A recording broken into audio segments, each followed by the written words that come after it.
continue to rely only on our military in order to achieve the national security objectives that we've set. We've got to have a civilian national security force that's just as powerful, just as strong, just as well funded. Well, that was then Senator Barack Obama in 2008 telling Americans that the U.S. needs to beef up its domestic police force. And with the recent raid of Cliven Bundy's Nevada ranch, well, his push for a stronger domestic militia could be fulfilled.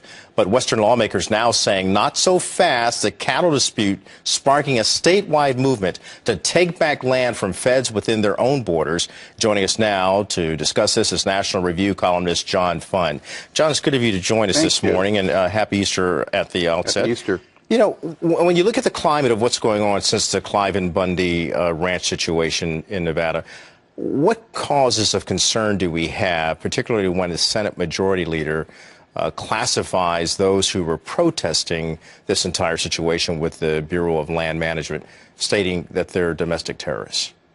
Well, I think it's very misplaced priorities. Remember in 2009 we had the Fort Hood shooter in Texas who said Allah Akbar as he mowed down people. We didn't call that domestic terrorism. We called that workplace violence.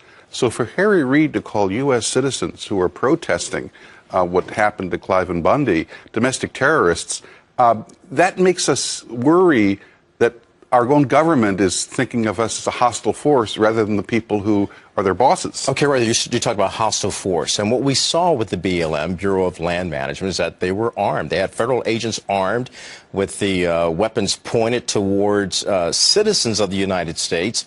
And they're not the only ones who are out there who are armed. What should be our concern about this? Well, about 80 federal agencies have gotten training in law enforcement techniques and tactics. Why?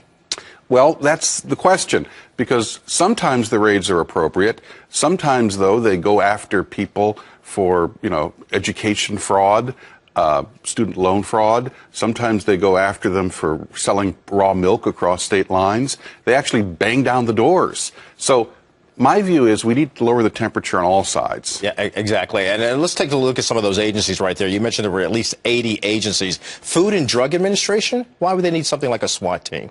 Department of Education, Fish and Wildlife Service, Department of Agriculture.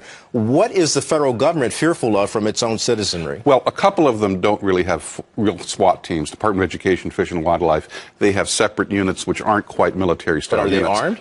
Well, yes, they are. And that's a question, which is, if you really think you need force to enforce the regulation, maybe you should consult with a real law enforcement agency like the FBI and get some advice and maybe some tactical expertise involved there. I think too often we have nonviolent citizens being confronted by federal agents with guns when it's not necessary. John, last time I checked, we were a government for the people and by the people and of the people. What's the deal here? How can you have that when you have certain members of the government who could be threatening in a situation that should be non-threatening and negotiated through peaceful dialogue? With Cliven Bundy, there have been court judgments against him.